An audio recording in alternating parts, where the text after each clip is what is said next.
अस्सलामुअलैकुम viewers. Qurratul Usman series की गुज़िश्ता किस्त जो कि बहुत ही शानदार थी, ख़ास तौर पर गुज़िश्ता किस्त के जंगी मनाजिर जिसमें गोले फेंकने के लिए मंजीनकों का इस्तेमाल, इसके अलावा शेख अदब अली और उनके दरवेशों का जिक्र करने का मंजर बहुत ही खूबसूरत था। इन सब के अलावा गुज़िश्ता किस्त का सबसे शानदार मंजर उस्मान बे और तुर्गुत तलब का एनागोल किले का दरवाज़ा तोड़कर किले में दाखिल होना था। तो वीडियो में मजीद आगे बढ़ने से पहले आपसे गुजारिश है कि हमारी वीडियो को लाइक और चैनल को सब्सक्राइब कर दें। क्या जैर कुताई शहीद हो जाएगा? पादरी किस तरह का खेल खेल रहा है? रोमानुस का अगला कदम क्या होगा? क्या आइगलतुन के दूसरे बच्चों को भी सीरीज में शामिल किया जाएगा? इसके अलावा क्या उस्मान बे के दूसरे बच्चों को भी सीरीज में शामिल किया जाएगा? क्या एक तिमूर पकड़ा जाएगा?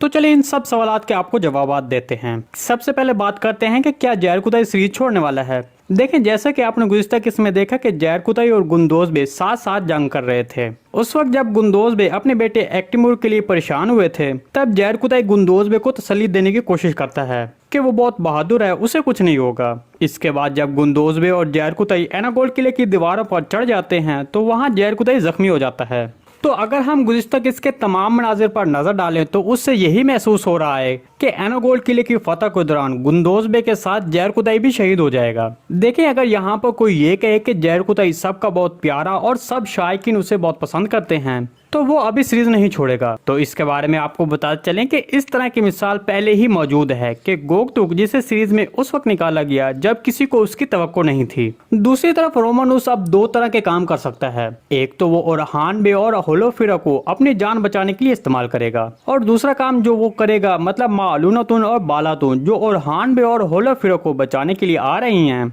रोमानुस उनको कैदी बनाएगा और उस्मान बे को एनागोल किले का मुहासा छोड़ने की धमकी देगा। इसके अलावा अगर गुज़िश्ता किस्त में पकड़े जाने वाले पादरी की बात की जाए तो मेरे ख्याल में वो पादरी किसी खेल का हिस्सा नहीं होगा और एक्टिमूर ने उसकी इसलिए मदद की क्योंकि वो सही रास्ते पर था। इसके अलावा एक्टिमूर ने कामयाबी के साथ पुल को अंदर की जानिब से नीचे किया, जिस पर उस्मान बे और तुर्गुत बे अपने फौजियों के साथ किले में दाखिल होने में कामयाब हो गए।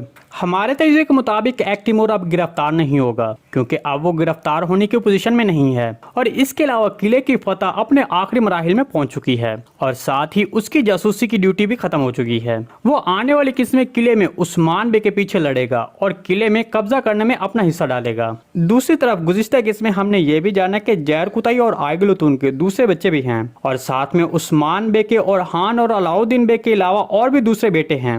मेरे ख्याल में जैसे कि अचानक फातिमा को सीरीज में शामिल किया गया है, उसी तरह उस्मान बे के दूसरे बच्चों को भी अचानक सीरीज में शामिल किया जाएगा। मतलब जब सीरीज में फतूहात या फिर त्यौहार दिखाए जाएंगे तब उन बच्चों को सीरीज में शामिल किया जा सकता है।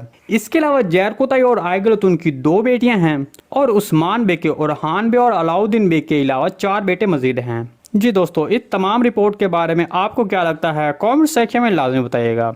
जी नाज़रीन, आज की वीडियो बस यहीं तक थी। उम्मीद है आपको पसंद आई होगी। अगर हमारी वीडियो आप तक बर वक्त नहीं पहुंच रही तो हमारे चैनल को सब्सक्राइब कर लें और बेल आइकॉन लाजमी प्रेस कर लें ताकि हर आने वाली नई वीडियो का नोटिफिकेशन आप तक बर वक्त पहुंचता रहे। वीडियो अच्छी लगी तो इसको लाइक शेयर कर दें। मिलते हैं किसी नई वीडियो के साथ, तब तक के लिए अल्लाह हाफिज़।